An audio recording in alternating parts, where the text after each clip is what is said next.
Güler yüz. Gülki sağlıktan nişan. Bu gidin içimizde sığmayan energiyadır. Şoňçynam çağalar şeýlekän we höwes bilen gülýärler. Gülenmizde biziň bütün ennamyz, her bir öýjük, her bir ner herekete gelýär. Gülenmizde pikir etişimizden has köp mysalarymyz hereket edýär. Diňe ýüzüň mysalary işlemän, eýsem garyn presiniň, diafragmanyň we aşgazanyň mysalarym herekete gelýär.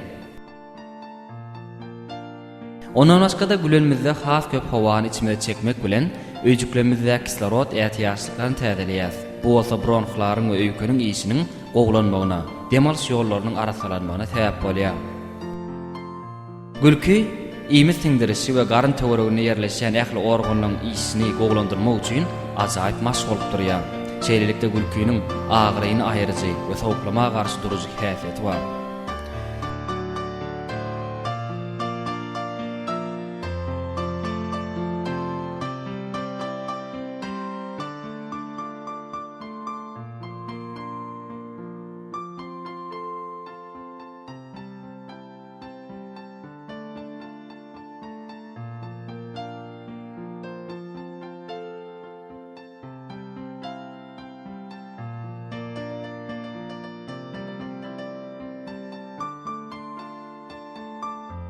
Bern Üniversitetiniň Lukmanlar fizik maşgylaryň täsirini, gülküniň şifa berýän täsiri bilen deňeşdirer ýaly däldigini suwd edýärler. Megerem iň ajaýyp gülkü çağanyň gülküsi bolsa gerek. Çünki ol hut ýaşaýyşyň özüniň gülküsi. Ol sebäpsiz, şertlendirilmedik we tüýs ýürekden gülkü. Gülkü bilen bir hatarda ýylgyrmagam adamyň organizmine oňoýly täsirini ýetirýär. Şun ýürekden ýylgyrmak bilen biz deň bir keypimizi galdyrman, eýsem beýnimizdäki göwün hoşluk merkezini işçen ýagdaýa getirýär. Ýene-de bir gyzykly hakykat barada durup geçeliň.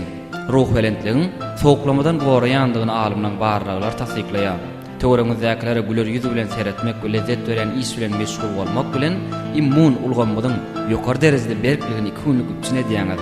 Ýöne göwün çökün bolsaňyz, immunitetiňiziň bir günlük goşa diýýärsiňiz. Barlaklaryň netijesine görä hatda dol sagdan adamlar göwün çökün ýagdaýda köşe çyksalar, sowuklamaklary gaty mümkin.